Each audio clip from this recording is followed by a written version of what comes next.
Alright, good morning YouTube. In today's video, I'm going to be talking about what are the best exercises for the 4 to 8 and 6 to 10 rep range. So, as a recap to everything else regarding this series of videos, rep ranges are representative of intensity, and certain exercises lend themselves to being more effective at certain intensities, at certain volumes, and that's why I'm making these videos, because some exercises, it just makes more sense, or rather, it makes less sense to do them in certain rep ranges. Now, this is going to be more common at the extremes. For example, you wouldn't do deadlifts for 10 to 15 reps.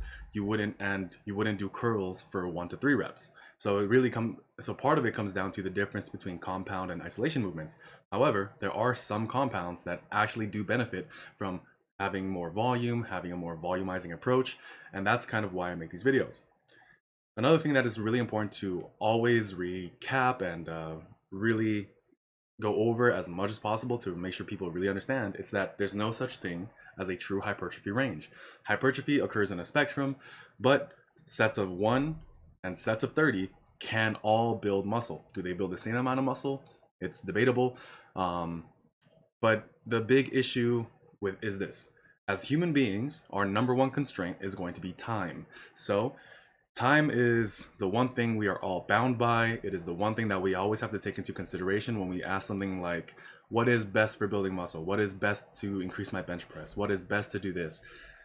Implicit in that question is, given the amount of time I'm willing to devote, or how much time I'm able to devote, like physically,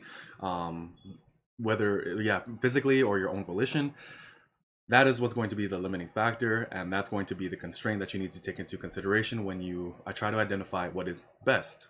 So, best exercise will depend on what movements will be the most productive when failure is reached in these two rep ranges, 4 to 8, 6 to 10. And in my opinion, the exercises that you want to choose for these two rep ranges are going to be your weaknesses that help build the muscle that is associated with the target, that are targeted by the associated exercise, or a weakness in the lift. So for example, let's say your lockout is weak in your bench press. You want to do something that targets that muscle in this rep range. Reason being, you want to have something that gives you the opportunity to get more volume, but still be in a pretty relevant intensity range that still has some carryover. So 4 to 8, it dips its toe into both the strength range, because generally speaking, most experts or the community has kind of decided that for strength development, reps of 1 to 6 are ideal, and for size development, 6 to 30 is ideal. That's a very small overlap. So 5 to 6. That's pretty much the overlap between most people's general consensus of a size strength overlap between the two rep ranges, right? But 4 to 8 is right there in the middle of both of them. So 4 is in the strength range at the lower end, and at the higher end, 8 is well within the hypertrophy range, right at that door, essentially.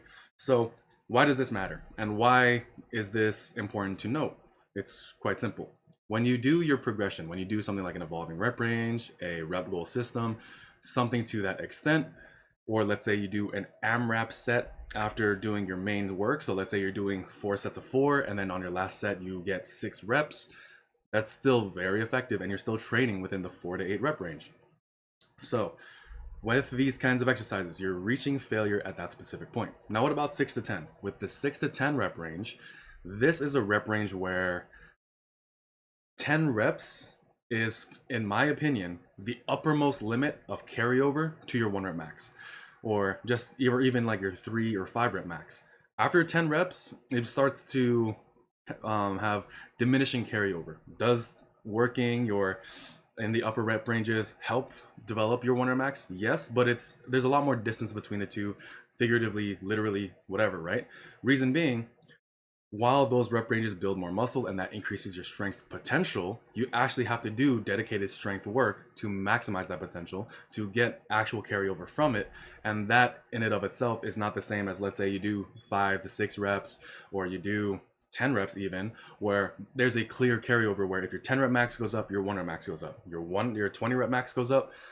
You have significantly smaller margins of gains toward that bottom end of the range because it's just getting further out there. And 10 reps is kind of that uppermost limit where that marginal cost is not as high. So we really need to understand the function and purpose of both rep ranges. Let's see. So when it comes to the best exercises, sorry, just looking over my notes. When it comes to the best exercises, you need to know where you are most weak if it's for the purpose of strength, or you need to identify what are the muscles that are the most lacking. So for example, your bench press. If you know your lockout is weak, training your triceps is going to benefit you. So rather than trying to train the close grip bench press 1 to 3 reps where you're trying to push maximal intensity, or trying to do the 1 to 3, 2 to 5, or 3 to 6 range where intensity is going to be the main focus, do something like the 4 to 8, 6 to 10, where it's more so volume. Build up that muscle, get more quality reps, get more quality tonnage. That is going to be where this rep range really, really shines. If you choose exercises where you are targeting a specific weakness, this is going to be the best. If you're trying to build the upper clavicle head of your chest, doing incline benching, you're going to get more tonnage out of these 2 rep ranges than you would with 1 to 3, 2 to 5, 3 to 6, because those are very much for strength. This is kind of that middle ground where you're getting strength and size, but it's skewing more towards the size end of things, and that's not a bad thing. That's kind of what you want to do with this rep range, where you have a specific weakness due to the size of the muscle. So that's why you want to do the 4 to 8, 6 to 10. So another thing that this allows you to do, the 4 to 8 and 6 to 10 rep range. This kind of ties into the idea that rep ranges are representative of intensity. In this rep range, if you're failing in this rep range, chances are you're lifting a weight that is fairly light relative to your 1 rep max. That being the case, it allows you to stay safe when you are put into disadvantageous positions. This is going to really reveal itself when you do something such as a stiff-legged deadlift. A stiff-legged deadlift is basically a deadlift with horrible form.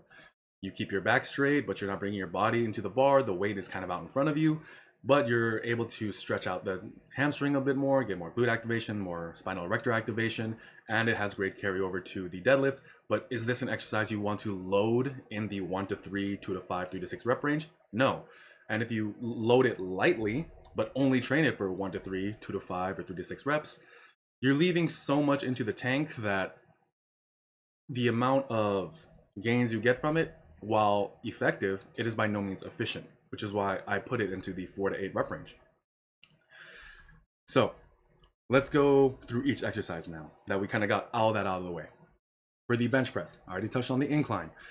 I don't think the incline should be a movement that is a maximum strength movement, so you wouldn't want to train it in rep ranges that are going to build maximum top level strength. You want it to be a hypertrophy movement, so you want to train it in the 4 to 8 range, which is the overlap of size and strength, or the 6 to 10, where it is the size range that still has valid carryover to strength development. Heavy dumbbell work. Dumbbells don't lend themselves to max effort variations or focusing on supra-maximal loads or very close to your maximum loads.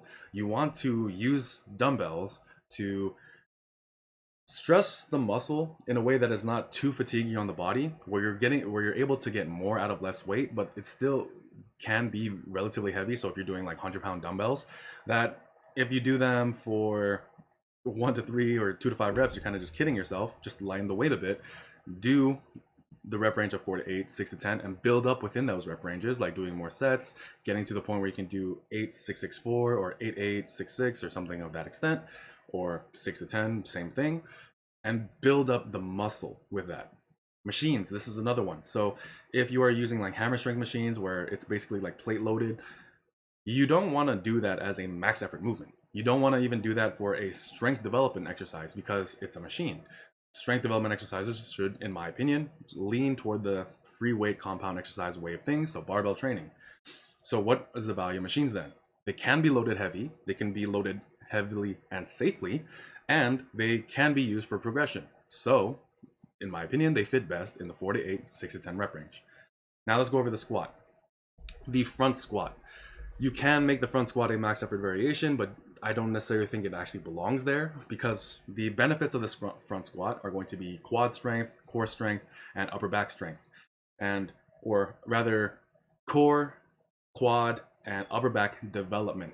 So being in that front rack position is going to develop your traps, it's going to develop your ability to stabilize a weight out in front of you, and it's going to allow you to stabilize your body in a more vertical position because the weight is out in front of you, and your muscles are going to hypertrophy, and obviously your quads are going to take a lot of the load. With that being the case, should it be a movement that is more neurological or a movement that is more for hypertrophy? So that is something you want to take into consideration when you choose exercises. What is actually going to be something that's like, all right, this is, if I make this muscle bigger, it's going to make me stronger. That's kind of what this rep range is for. Box squats. You can do this. I think I mentioned this in the 1 to 3, 2 to 5, and 3 to 6 range, because it can be a strength exercise. But I do think that it also has its place in this range as well. You'll find that with a lot of certain exercises, they fit well into into a wide variety of rep ranges, and that's fine. That's good. Safety bar squats is another one, because it allows you to load very close to your max, but you're able to get more reps out of it because you are in a easier to squat position, and then you can go from there. Let's go into the deadlift. So for the deadlift, I think the deadlift tops out in this range. So 4 to 8 is kind of my personal ending point of where I want to do the deadlift. There are some deadlift programs out there that make you do 10 reps, and I mean, if you're doing like 40 to 60% of your max, you can definitely do 10 reps. And there's nothing wrong with that, but it's just not how I like to train. I much rather like to treat the deadlift into lower rep ranges with higher intensities, but at the uppermost end of volume, 8 reps is what I like to prefer, is what I personally prefer. So 4 to 8 reps for the deadlift, and you want to do your opposite stance deadlift. So let's say you're a sumo puller. If you focus on one form of deadlifting for an extensive amount of time, by nature, the other style of deadlifting will get weaker. So I've always focused on my conventional, and I've hit a 5-plate conventional way before I was anywhere close with that with my sumo. And then there was a big deficit, there was a big gap between my sumo numbers and my conventional numbers. So I spent an entire year bringing them back up, so now they're 1-to-1. And that actually helped my deadlift blow up again when I started my conventional deadlift to go blow up again when I went back to it. I mentioned this earlier, the stiff-legged deadlift. You are in a mechanically disadvantaged position. This is something you can apply to any of these exercises. When you put yourself in a mechanically disadvantaged position, you want to make sure that you're safe. And how do you make sure you're safe? You make sure you're using a load you can manage with good form, and it's easier to do that in these rep ranges where you're not focusing so much on intensity, where you're actually able to control the weight. So stiff-legged deadlifts go well here, and so do chop bar deadlifts. Rows. For here, I like to do rows that are more strict. So not using a lot of body English. So Penlay rows, seal rows, paused rows, or just really strict bent over barbell rows. For the overhead press, I think any overhead pressing actually goes here, because I think the overhead press is better as a developmental exercise than it is a maximum strength exercise. If you are personally motivated by having a really strong overhead press, then it can work in the 1 to 3, 2 to 5, and 3 to 6 rep ranges. But generally speaking, I keep any of my pressing above the 4 to 8 rep range. So that's it for this video. This is it for the 4 to 8, 6 to 10 rep ranges. This is kind of that last part of, or this is like that Goldilocks zone of things. This is right dab in the middle of the strength size continuum, as I like to describe it as, or like to imagine it as. And this is where most of your variations that are going to be done for the purpose of getting bigger for strength, or just getting bigger using strength-based movements, that's where most of this is going to go. The 1 to 3, that's going to be like your deadlifts, your heavy movements, your power lifts, essentially, like the bench, squat, and deadlift. Then the 2 to 5, 3 to 6 rep range is going to be specific strength training, whereas the 4 to 8 and 6 to 10 rep range is size training done for the development of strength, or it's going to be size training at heavier intensities, so that way your progression is still much easier to track. And that's kind of what this rep range is for. So hope you found this video useful. Thank you so much for watching. T-shirts are live. So this is the origin t-shirt, because this is the first logo that was designed, that I designed, and that's why I call it the origin logo. So we have this on the website. We have free programs, novice programs, intermediate programs. I will be posting more free programs on the channel as well as on that website. I'll be making modifications to very popular programs. I'm working on a modified version of push-pull legs because I know push-pull legs is like, it's not my favorite way to train, but it's definitely one of the most popular out there. So if I were to kind of, you know, barter with you as to, all right, you want a power build, but you're going to do a 6-day split. If you're going to do that, at least do it this way so it doesn't have as many issues as other programs that are out there. So that's it for this video. Thank you so much for watching. I'm Carlos the King, StanceRank.com, and I'll see you in the next one. Peace.